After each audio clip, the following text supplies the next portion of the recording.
Hello genius minds, a very warm welcome to your social science class 6 with your mentor Aprajita.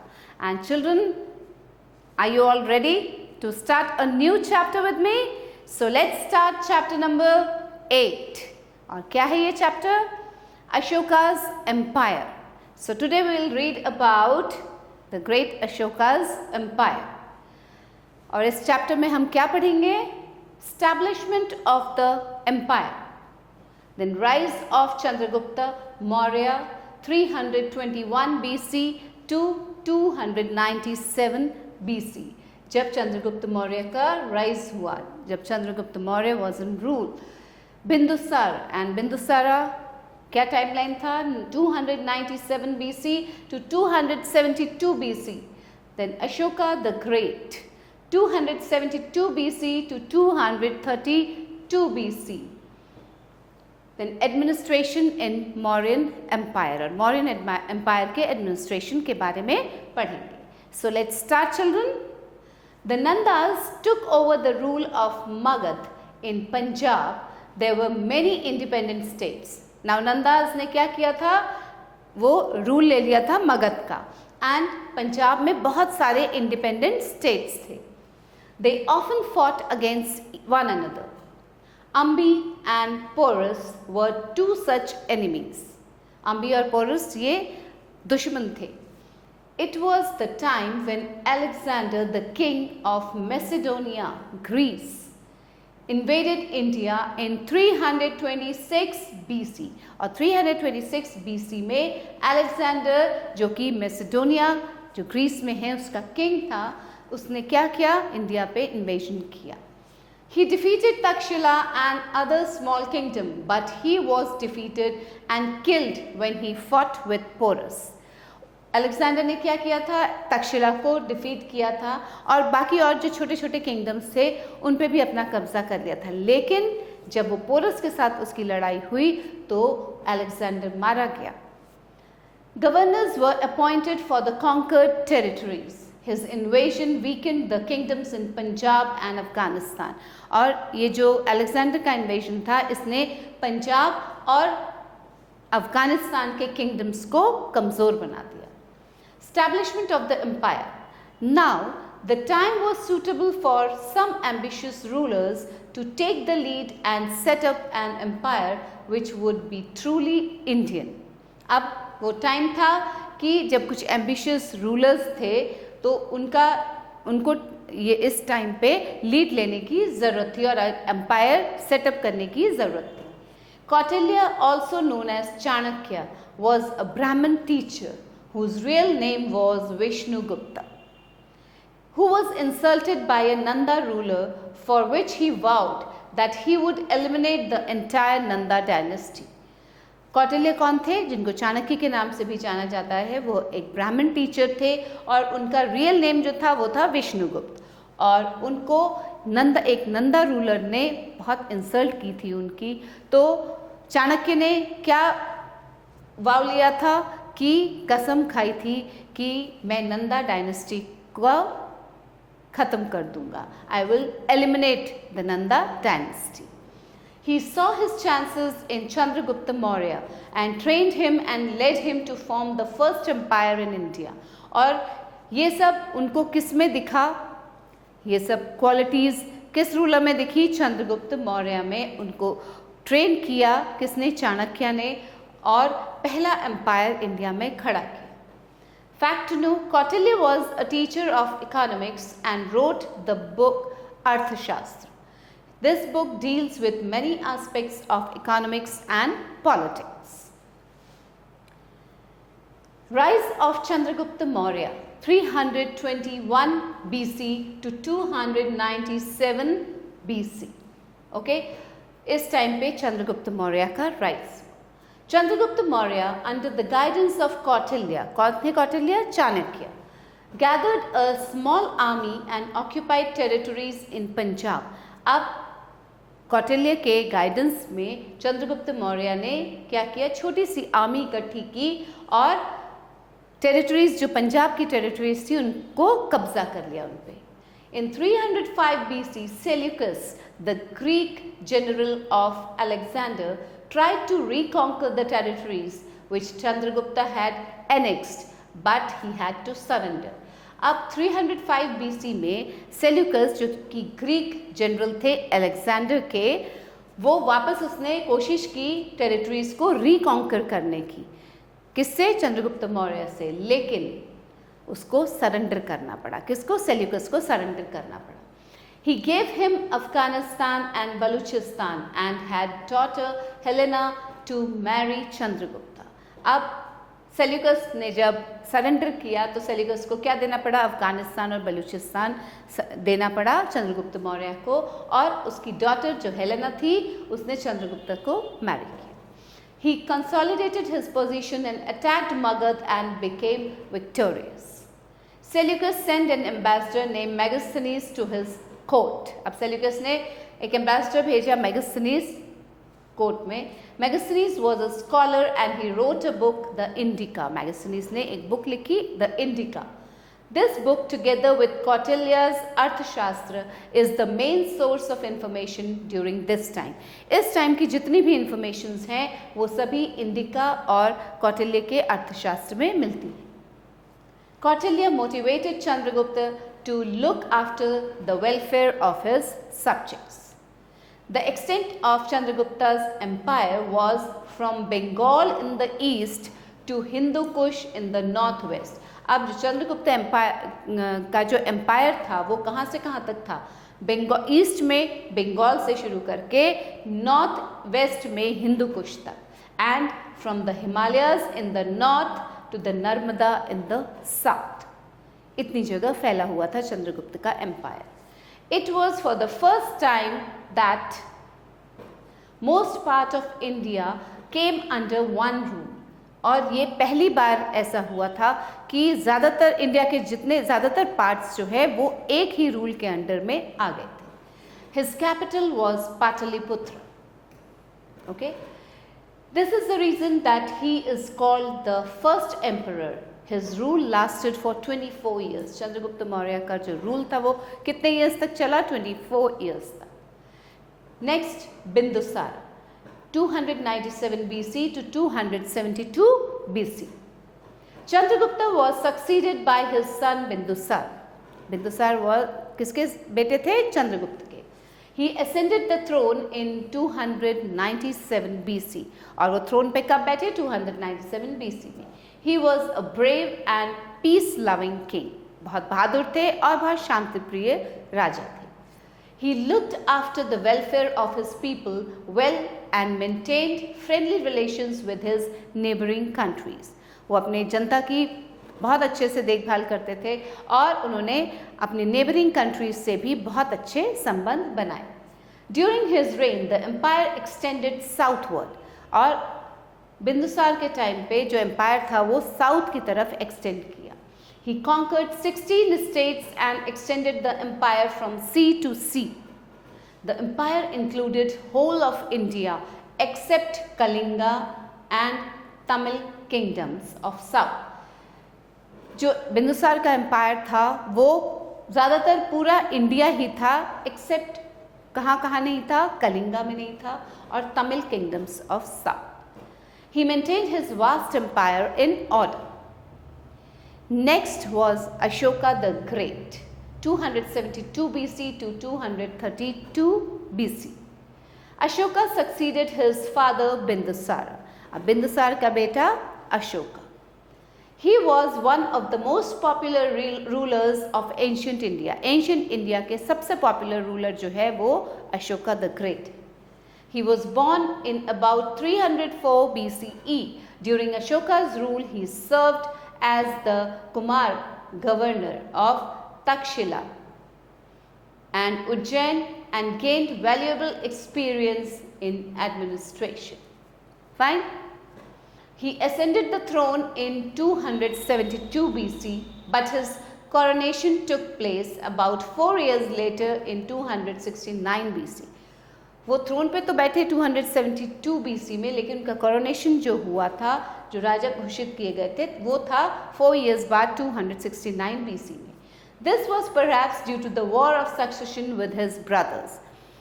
ये इसलिए हुआ क्योंकि उनकी जो लड़ाई चल रही थी सक्सेशन के लिए अपने भाइयों से, इस कारण ये लेट हो गया। He was called Priyadarshi, handsome looking, and Devanam Priya, the beloved of gods. Now see, this is a rock edict and this is Ashokan pillar at Sarnath. Now this was the empire of Ashoka. देखिए ये जितने भी इस colour में हैं ये पूरा अशोका का एम्पायर था। फाइन।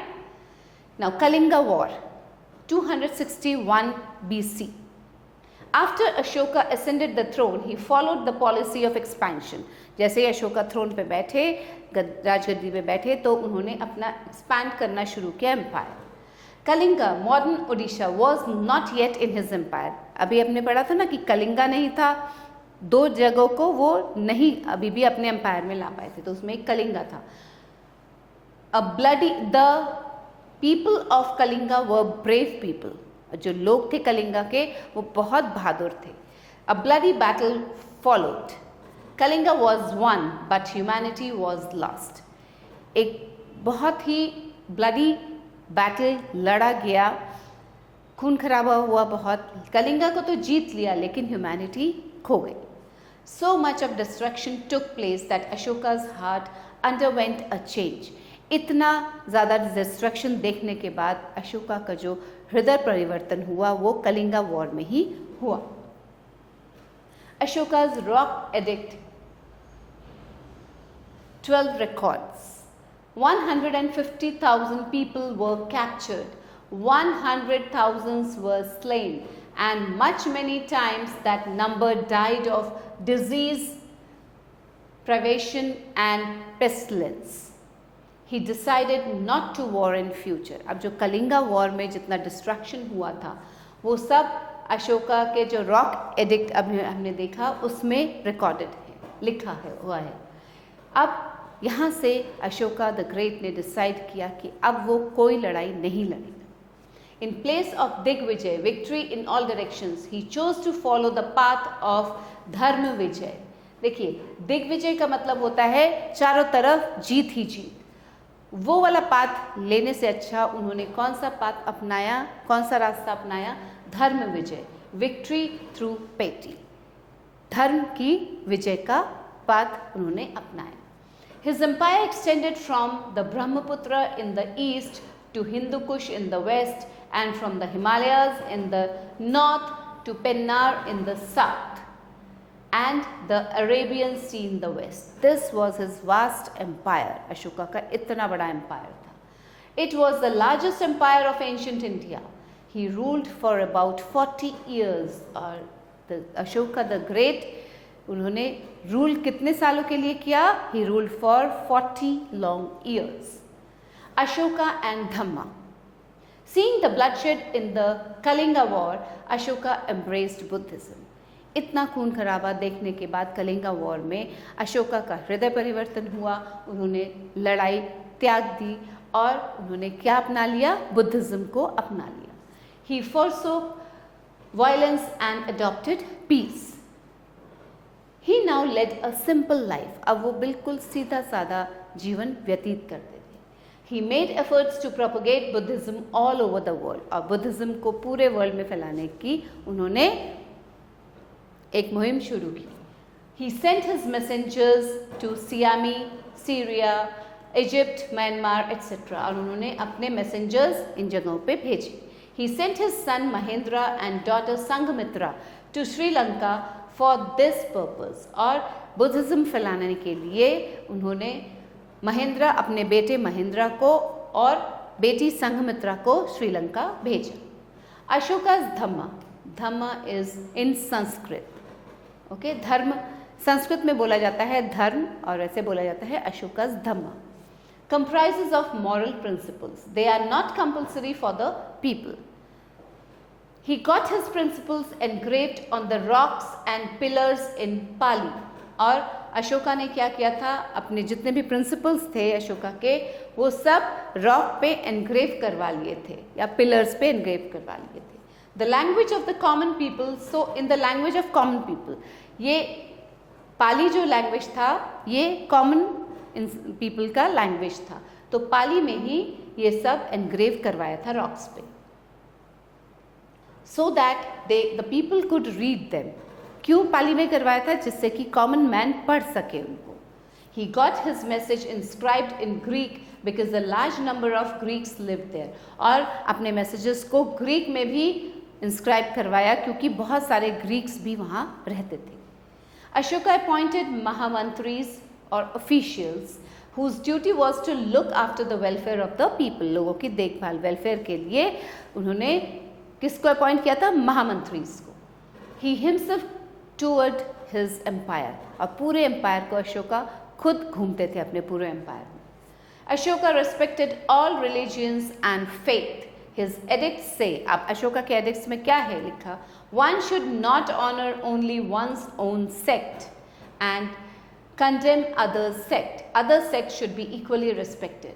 अब क्योंकि अशोका सभी रिलीजन्स को बहुत इज्जत देते थे, तो उनके एडिक्ट्स में भी ये लिखा था कि एक ही किसी अपने ही सेक्ट को ऑनर नहीं देना चाहिए, रिस्पेक्ट नहीं करना चाहिए, बाकी जितने भी सेक्ट्स हैं सबको रिस्पेक्ट करना चाहिए। चीफ प्रिंसिपल्स ऑफ अशोका's धम्मा। अब क्या थे ये प्रिंसिपल्स अशोका के धम्मा के? Ashoka issued addicts from the 13th year of his rule. अपने रूल के 13th ईयर से, जब 13th ईयर चल रहा था अशोका के रूल का, तो अशोका ने क्या किया था? एडिक्ट्स इशू किए थे। His main points of emphasis were, अब मेन पॉइंट्स क्या थे इसमें? लव एंड रिस्पेक्ट पीपल, लोगों की इज्जत करो और उनसे प्यार करो। नॉन वायलेंस, लड़ाई झगड़ा नहीं करना। Peace and harmony, charity. Ashoka advised the people to adopt truthfulness, pity and good conduct and renounce all bad qualities like cruelty, anger and jealousy. Ashoka ने लोगों को एडवाइस दिया कि सत्य के मार्ग पर चलो, अच्छा बिहेवियर रखो, और जितनी भी बैड क्वालिटीज़ हैं जैसे कि क्रुएलिटी है या एंगर है या जेलसी है, जलन है किसी से, ये सब त्याग दो। Ashoka's edicts and inscriptions. Ashoka used rock edicts and other inscriptions for spreading his message. अभी हमने पीछे देखा था अशोका का जो रॉक एडिक्ट था उस पर पाली से लिखा हुआ। He used Pali language for the common people.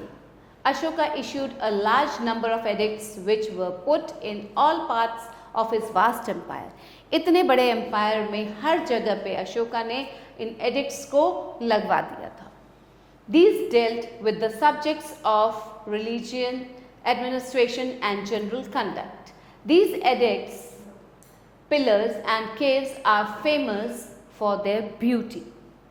They also reveal his friendly relations with other countries. उनसे उसमें और भी जो कुछ लिखा हुआ है तो उससे पता चलता है कि अशोका के कितने फ्रेंडली रिलेशंस थे अपने दूसरे कंट्रीज़ के साथ। They have not faded even after centuries. इतने सेंचुरीज बीत जाने के बाद भी वो फेड नहीं हुए हैं, एडिक्ट्स वैसे ही हैं। Administration in Mauryan Empire.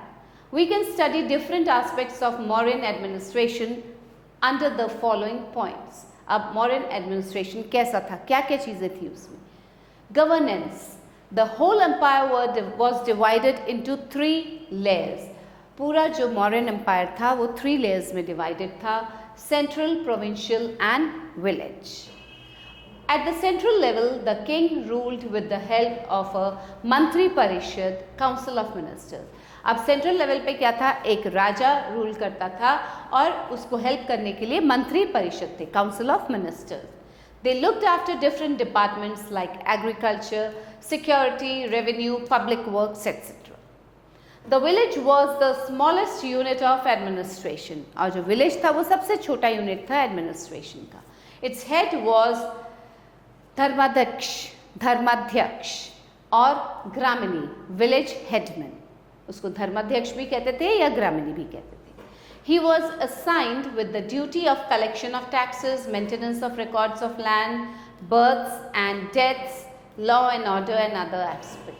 और ये धर्माध्यक्ष क्या करते थे? उनकी ड्यूटीज़ ये सब थी, टैक्सेस कलेक्ट करना, रिकॉर्ड्स मेंटेन करना, कितने बर्थ हुए, कितने डेथ्स हुए, या लॉ एंड ऑर्डर को मेंटेन करना, ये सब धर्माध्यक्ष का काम था. A dharmadhyaksh was responsible to the pradeshta, district officer. A pradeshta was a link between a village and a province. एक village और एक province के बीच का जो link था वो था pradeshta, means district officer. The provincial administration was looked after by a kumara, governor. अब जो provincial administration था उसको उसकी देखभाल कौन करता था?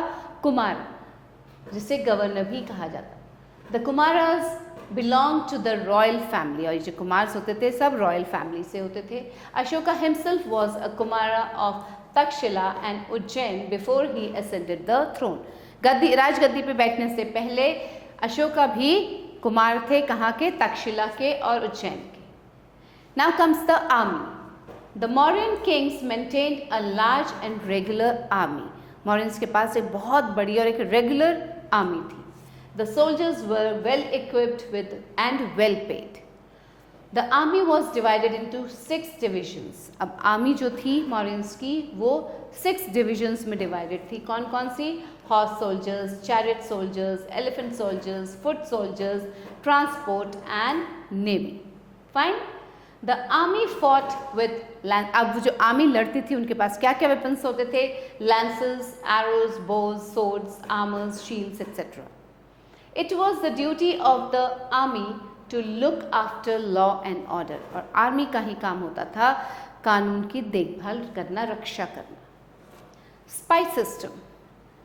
A large spy network was maintained which worked at all levels and places. अब ये spy कौन होते हैं? जासूस.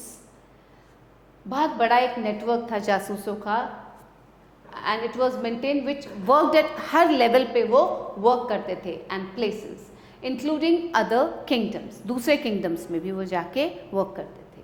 It kept the ruler informed to different developments in the empire and other kingdoms. तो जो रूलर था वो अपडेटेड रहता था कि क्या क्या हो रहा है उसके किंगडम में और दूसरे किंगडम्स में. Taxation. Taxation was the chief source of revenue for a ruler. Ruler के लिए जो टैक्सेशन था वो चीफ सोर्स ऑफ रेवेन्यू था, वहीं से रेवेन्यू आता था. Kautilya mentions several types of taxes in his books. Kautilya, Chanakya की बुक में अलग अलग तरह के टैक्सेस मेंशन किए गए हैं. Land revenue formed the largest part of the tax revenue. The farmers had to pay 1/6 to 1/4 of their produce as tax. Farmers को अपने प्रोड्यूस का जितना भी जो कुछ भी वो उगाते थे उसका 1/6 या 1/4 as tax देना पड़ता था. Tax was also levied on forests, mines, customs, trades, crafts, etc. There was no tax for the monks and priests, और monks और priests के लिए कोई tax नहीं था. Welfare measures. The revenue collected from taxes was spent on royal expenditure. अब जो revenue इकट्ठा होता था, collect होता था taxes से, अब वो कहाँ spend किया जाता था? royal expenditure के लिए. Salary, maintenance of army and welfare schemes like construction of roads, canals, inns, etc. यहाँ पे खर्च होता था वो. Now comes the trade and crafts. An environment of security and peace encouraged trade and crafts. एक security और बहुत शांति का environment था जिसने encourage किया trade और craft को. Besides agriculture, many other crafts flourished. अब agriculture के अलावा और भी दूसरे crafts वो flourish हुए. Pataliputra, Ujjain, Takshashila, Bharuch etc. were important trade centers. Trade relations with other countries were maintained, such as with और दूसरे कंट्रीज से भी ट्रेड रिलेशंस मेंटेन किए गए थे. किस किस से? Sri Lanka, China, Rome, Egypt, central Asia etc. Fine children, understood? Now comes the art and architecture. अब मौर्यन टाइम में आर्ट एंड आर्किटेक्चर कैसा था? The Mauryan kings paid attention to this aspect. The royal palace at Patliputra was made of stones and wood. और जो royal palace बना था पाटलिपुत्रा में वो किससे बना था? स्टोन से बना था और वुड से बना था. Its grandeur can be seen even today. आज भी उसको देखा जा सकता है. The remains of stupas, pillars and monasteries tell the glorious past. अब जो remains रह गए हैं stupas, pillars और monasteries के, वो बताती है कि कितना glorious time था वो Mauryan Empire का. The caves were carved out of rocks. He is said to have founded the cities Srinagar, Kashmir and Devapattan, Nepal. The stupas at Sanchi and Barhut are beautiful monuments of his region. Ashokan pillars are made of sandstone and are beautifully polished. जो Ashokan pillars हैं वो sandstone के बने हुए हैं और बहुत सुंदर polished हैं. They had figures of animals carved on the top. अब animals के figures, उसके ऊपर animals के figures बने हुए हैं, which are called capital. क्या कहा जाता है उन्हें? Capital. The lion capital at Sarnath has been adopted as the national emblem of India. Sarnath में जो lion capital है, जो ऊपर lion का face बना हुआ है, वो क्या है? इंडिया का national emblem है. It has 4 lions seated back to back. 4 lions हैं, आगे पीछे 2 sides में. The chakra wheel under the lion capital has been adopted in the middle stripe of our national flag. और जो lion capital के नीचे जो चक्र बना हुआ है उसको as a क्या adopt किया गया है? उसको national flag में adopt किया गया है middle stripe में, बीच वाले stripe में जो चक्र आता है वो चक्र कहाँ से लिया गया है? यही सारनाथ से. Then decline of the Mauryan Empire. अब इतना वास्ट एम्पायर, इतना बड़ा एम्पायर, इसका डिक्लाइन कैसे हुआ, डाउनफॉल कैसे हुआ? The glorious rule of the Mauryans declined after the death of Ashoka. Ashoka की डेथ के बाद धीरे धीरे ये मौर्यन एम्पायर खत्म होने लगा. There were a number of causes behind it, और इसके पीछे बहुत सारे कॉजेज थे. The rulers were inefficient and the empire was very vast. एक तो एम्पायर इतना बड़ा था, अशोका ने तो बहुत अच्छे से मेंटेन किया हुआ था, लेकिन अशोका के जाने के बाद जो बाकी इनएफिशिएंट एम्पायर्स जो रूलर्स थे वो इस बड़े से एम्पायर को नहीं संभाल पाए. It was difficult to maintain it in view of scarce means of transport and communication.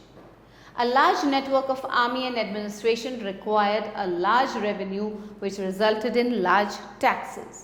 Moreover, the taxes were not collected timely and properly. और इन taxes को timely और properly नहीं collect किया जाता था, इसलिए क्या हुआ? ये जो large network, army का network था, administration का, जिनको पैसा चाहिए होता था, वो नहीं दिया जा सकता था.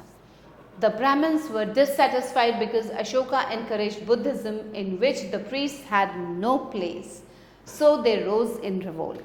अब अशोका तो बुद्धिज्म को एनकरेज करते थे जिसमें कि ये जो प्रीस्ट थे, पंडित थे, इनका कोई काम नहीं था, तो ये बहुत डिससेटिस्फाइड थे और इन्होंने रिवोल्ट शुरू कर दिया. A series of foreign attacks from the north west also weakened the empire. और जो नॉर्थ वेस्ट से फॉरेन अटैक्स होने लगे उसने भी इस एम्पायर को कमज़ोर कर दिया. In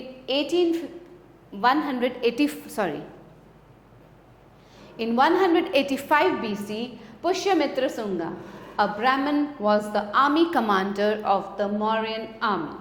He assassinated the last Mauryan king, Brihadrata, and became the king, and thus the Mauryan dynasty came to an end. अब पुष्यमित्र सुंगा जो थे एक ब्राह्मण थे और वो आर्मी कमांडर थे मौर्यन आर्मी के.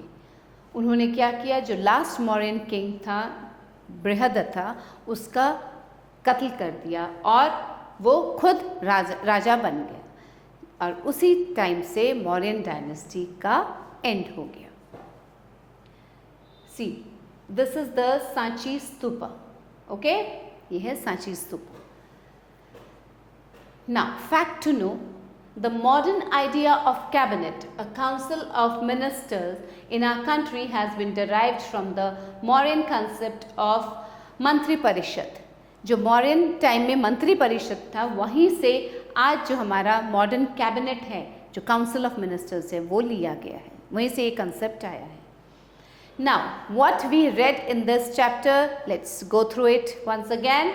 Important facts. Chandragupta Maurya formed the first empire under the guidance of Kautilya. पहला मौर्यन एम्पायर चंद्रगुप्त मौर्य ने बनाया किसके गाइडेंस में? कौटिल्य के. The most important victory of Chandragupta Maurya was over Seleucus Nicator, a Greek general in the northwest. Ashoka succeeded his father Bindusara. Ashoka के father कौन थे? Bindusara. Ashoka invaded Kalinga in order to expand his empire, but he was moved by the plight of the people as the result of the war. Ashoka sought Dharma Vijay in place of Digvijay and embraced Buddhism. Buddhism को अपनाया अशोका ने. Ashoka's Dhamma was tolerant of all faiths. Ashoka issued edicts to spread his message. क्या use किया था message spread करने के लिए? edicts. And Ashoka administered his empire well. Ashoka ने अपने एम्पायर का बहुत अच्छा एडमिनिस्ट्रेशन किया था. So children, now as we have completed the chapter, हमने पढ़ लिया चैप्टर को. आई होप आपको समझ में भी आया होगा. तो आइए अब करते हैं ये exercise. So let's start the objective type questions. Tick the right option. अब यहाँ ऑप्शंस दिए गए हैं, इसमें से हमें करेक्ट ऑप्शन को टिक करना है. Dash was founded by Chandragupta. Mauryan empire, Nanda dynasty, Mughal empire. Chandragupta ने कौन सा क्या फाउंड किया था? Mauryan empire. Mauryan empire was founded by Chandragupta. Dash was not one of the names of Kautilya. Kautilya के 2-3 नाम थे, तो इनमें से कौन सा नाम कौटिल्य का नहीं है? Megasthenes, Chanakya, Vishnugupta. Megasthenes. The people of Kalinga were weak, old, brave. कैसे थे लोग कलिंगा के? They were brave. Kautilya was a teacher of dash. Economics, maths, none of these. Kautilya किसके टीचर थे? इकोनॉमिक्स के. The village administration was headed by Pradeshta Gramini Kumara. Village administration कौन देखता था? Gramini. Fine children? Now let's move. Write T for true and F for false. Kautilya was a teacher of economics. Yes, this is true. So write down T here. Chandragupta's capital was Pataliputra. Yes, this is also true. So write T. Bindusara earned the title of Devanam Priya. No, this is false. Mahendra was the name of Ashoka's brother. False. Mahendra was Ashoka's son. Now fill in the blanks. The other name of Kautilya was. क्या नाम था कौटिल्य का दूसरा? Chanakya. His name was Chanakya. Okay? The book written by Kautilya is. कौन सी book लिखी थी? अर्थशास्त्र. It is अर्थशास्त्र. Fine children? Before ascending the throne, Ashoka was the dash of Takshila and Ujjain. राजगद्दी पे बैठने से पहले वो क्या थे? तक्षशिला और उज्जैन के Ashoka? Kumara. He was a Kumara. Ashoka sought to follow the path of dash in place of Digvijay. Digvijay की जगह कौन सा पाथ अपनाया उन्होंने? धर्म विजय. So he adopted the path of Dharma Vijay. Okay? Fine children? So I hope आपको ये chapter अच्छे से समझ में आया होगा. And once again go through the chapter, read the chapter, अच्छे से पढ़िएगा चैप्टर को. And stay tune for the new video. Will meet soon with a new chapter. Till then have a good time. Bye.